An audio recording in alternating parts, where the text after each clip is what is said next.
और हम बता दें कि बिहार के भागलपुर में 2 हफ्ते पहले एक कोरोना मरीज की मृत्यु हुई थी। मधुबनी के रहने वाले मरीज की पत्नी रुचि रोशन ने आरोप लगाया था कि अस्पताल में बदइंतजामी की वजह से उनके पति की जान गई। रुचि रोशन ने अस्पताल के एक कंपाउंडर पर छेड़खानी के संगीन आरोप भी लगाए थे। 15 दिन बीत गए, लेकिन नीतीश सरकार ने अस्पताल के खिलाफ कोई कार्रवाई नहीं की है। रुचि रोशन अभी भी यही आरोप लगा रही है कि अस्पताल बिहार के मुख्यमंत्री नीतीश कुमार के रिश्तेदार का है और इसीलिए अस्पताल के खिलाफ कोई कार्रवाई नहीं की जा रही। पीड़िता रुचि रोशन ने पुलिस पर एफआईआर भी बदलने का आरोप लगाया है। ये तस्वीर में आप देख सकते हैं रुचि रोशन को आरोप बदइंतजामी का। मेरी सहयोगी रोमाना इसार खान ने रुचि रोशन से बात की थी, जिन्होंने बताया कि इस मामले को टालने की कोशिश की जा रही है। वो सुनिए आप। नमस्कार, एबीपी न्यूज पर हाजिर हूं मैं रोमाना इसार खान और मेरे साथ इस वक्त बेहद खास मेहमान रुचि रोशन मौजूद हैं। रुचि रोशन ने इस कोरोना काल में अपने पति को खोया है और रुचि को आपको सुनना इसलिए ज़रूरी है क्योंकि न सिर्फ अपने पति को खोया बल्कि रुचि की तरफ से आरोप ये भी लगाए गए कि उनके पति की मौत अस्पताल में फैली बदइंतजामी और अव्यवस्था की वजह से हुई है और साथ ही साथ अस्पताल पर उन्होंने आरोप लगाए हैं अपने साथ हुई छेड़खानी के मामले में भी। रुचि, बहुत शुक्रिया एबीपी न्यूज़ से बात करने के लिए। सबसे पहले तो मैं चाहती हूं कि आप खुद विस्तार से बताइए कि किस तरीके के दौर से आप गुजरी इस कोरोना काल में, जब अपने पति का इलाज कराने के लिए आपको अस्पतालों में भटकना पड़ा। तो जब मैंने एफआईआर करवाया उसके 3 दिन बाद वहाँ एसएसपी का क्या स्टेटमेंट आता है वीडियो देखी कि रुचि रोशन पीड़िता ने जो एफआईआर दर्ज करवाया है उसमें मुख्य रूप से 2 आरोप उन्होंने लगाए हैं। डॉक्टर अखिलेश की बदसलूकी उनके साथ और दूसरा वहाँ के कर्मचारियों पर भ्रष्टाचार में लिप्त होना। सब कुछ उन्होंने नील कर दिया मैम, सब कुछ नील कर दिया उन्होंने।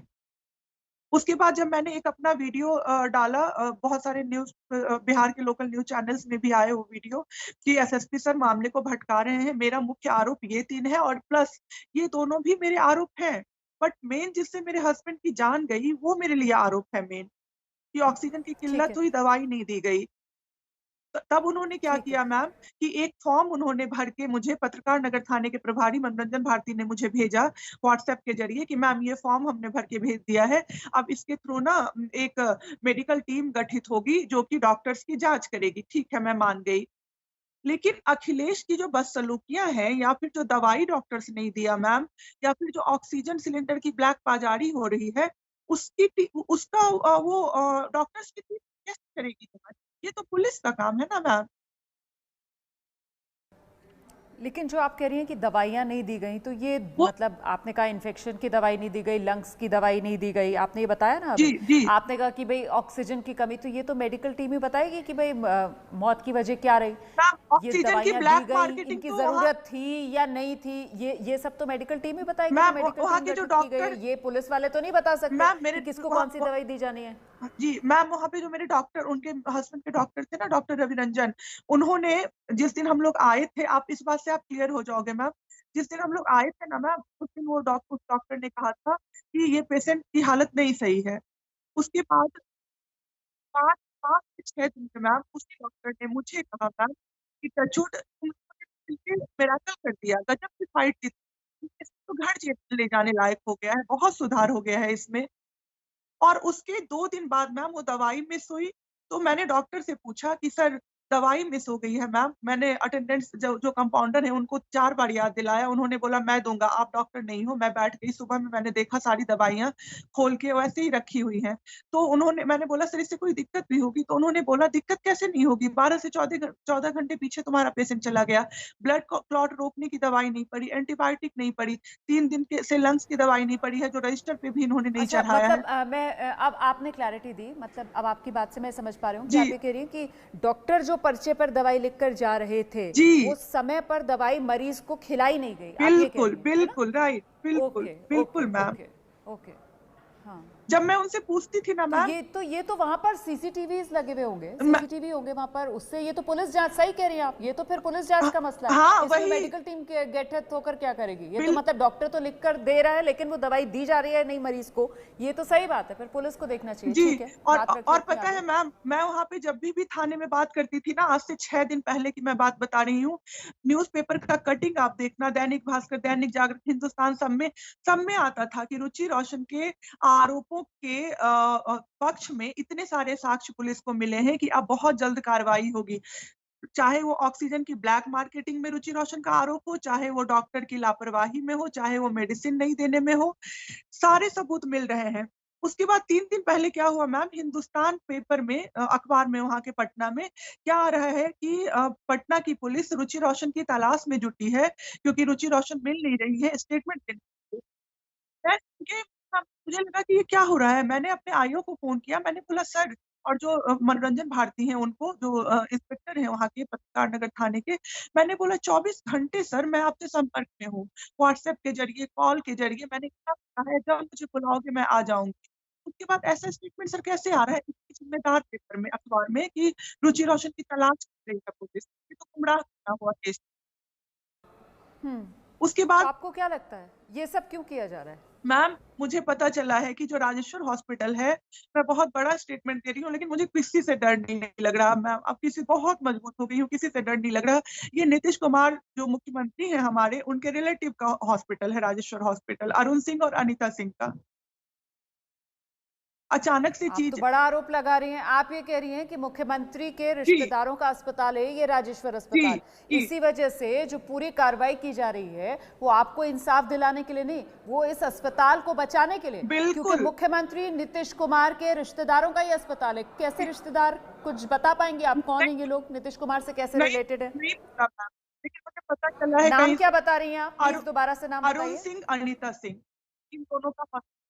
तब कुल मिलाकर टालने टालने का आप कह रही हैं पूरी कोशिश हो रही है कि किसी बिल्कुल, तरीके से ठंडे बस्ते में ये मामला चला जाए, बिल्कुल। और ये सब कुछ आप कह रही हैं इसलिए किया जा रहा है क्योंकि आप ये आरोप लगा रही हैं कि जो राजेश्वर अस्पताल है वो बिहार के मुख्यमंत्री जी, नीतीश कुमार के जानकार हैं या रिश्तेदार हैं या करीबी हैं। जी, इसी चक्कर में अस्पताल को बचाने के लिए, नीतीश कुमार के इन करीबियों को बचाने के लिए बिल्कुल, लीपापोती पुलिस की तरफ से की जा रही है। बिल्कुल। लेकिन फिर पलटकर आपसे ये भी तो पूछा जाएगा ना कि आप जिस अस्पताल को कटघरे में खड़ा कर रही हैं, उसी अस्पताल में भर्ती कई मरीजों के भी अब वीडियो सामने आ रहे हैं, जिस तरीके का आपका वीडियो सामने आया था, और वो तो बहुत तारीफें कर रहे हैं उस अस्पताल को लेकर। वो तो कह रहे हैं कि साहब बड़ा अच्छा ट्रीटमेंट है, हम तो वहीं से ठीक होकर आए हैं। कई ऐसे लोग जो भर्ती थे उस अस्पताल में, और करीब करीब उन्हीं तारीखों में जब आप वहां पर थी। जी, मैम, मैंने भी जिस दिन मेरे हस्बैंड का हुआ है ना, उसके 2 दिन बाद का एक और, मेरे हस्बैंड मधुबनी के थे। उन उसी मधुबनी के एक और आदमी का वीडियो मैंने शेयर किया है मेरे ट्विटर पे। वो आदमी सेम आरोप जो मैं लगा रही हूँ ना, सेम आरोप लगा रहा है। दवाई हाथ में लिया हुआ है और कह रहा है कि मेरा साला भर्ती था, उसको दवाई नहीं दी, और वो वहाँ के जो मैनेजर है ना, सत्येंद्र सर, उनको फ़ोन लगा रहा है। वो अपने स्क्रीन पे दिखा रहा है कि सत्येंद्र को फ़ोन लगा रहा हूँ, वो फ़ोन नहीं उठा रहा है। मेरे साले को मार दिया उन लोगों ने मिलके। तो अब आप क्या चाहती हैं? मैं चाहती आपकी हूँ मैम, अपील किससे है? जी। मेरी अपील सबसे पहले तो मुख्यमंत्री जी से है। पहले मैं हर वीडियो में कहती थी, मुझे मुख्यमंत्री जी से कोई दिक्कत नहीं है, क्योंकि वो कहाँ-कहाँ जाके काम करेंगे। लेकिन अब तो मुझे इतना डाउट बिहार की सरकार पे हो रहा है, प्रशासन पे हो रहा है, सब लोग मिल गए हैं मैम, वरना एसएसपी सर का वो स्टेटमेंट नहीं आता। मेरा एफआईआर पढ़ के इतना सॉलिड मेरा एफआईआर है मैम, आप देखोगे तो कहोगे मैंने इतने सही तरीके से पॉइंट आउट वाइज़ डेट के साथ मैंने एफआईआर अपना लिखा है। लेकिन एसएसपी सर ने तो मेरा एफआईआर ही चेंज कर दिया, तो मैं किस ट्रस्ट करूँ? जो पुलिस कह रही थी कि इतने सारे सबूत मिले हैं मैम, गिरफ्तारी होगी, आप टेंशन मत लो। आज वो मेरा फ़ोन नहीं उठा रहे हैं 4 दिन से। न्यूज़पेपर में आ रहा है कि रुचि रोशन गायब है, जबकि रुचि रोशन 24 घंटे कॉन्टैक्ट में है आईओ अनिल कुमार शर्मा और मनोरंजन भारती के। महिला तो आयोग रुचि अब कुछ क्या नहीं कर सोचा है? रही मैम। मैं सबसे बता अब रही हूँ, सोचा क्या है आपने? अब आगे क्या करेंगी आप? बस ऐ आप जिस तरीके से बता रही हैं मुझे, आप तो ये बता रही हैं कि मतलब सरकार जो है वो कुछ करना ही नहीं चाह रही है, क्योंकि मुख्यमंत्री के रिश्तेदारों का वो अस्पताल जिस पर आपने जी, आरोप लगाए, तो जी। पूरा पुलिस प्रशासन जो है वो उस अस्पताल से जुड़े लोगों को बचाने में लग गया है उल्टा। आपकी मदद तो कोई नहीं कर रहा है, तो अब आप क्या करेंगी? बस आप लोगों के सहारे बोलती रहूँगी। देखती हूँ कब तक ये लोग थकाते हैं मुझे, देखती हूँ कब तक तोड़ते हैं मुझे। देश के प्रधानमंत्री से कुछ अपील करना चाहेंगी आप? बहुत अपील किया मैम, हर दिन मैं और मेरे हस्बैंड नमो नमो, कुछ नहीं काम आया। पीएमओ इंडिया इतना सारा मैम ट्वीट किया है स्मृति ईरानी को। जिस दिन ये सब हुआ मैम, उस दिन 2 दिन बाद अश्विनी चौबे के बेटे की मुझे कॉल आती है, बेटे और बहू, हम लोग आपके साथ हैं, हम लोग ये करेंगे, वो करेंगे, ऐसे-वैसे हो गया।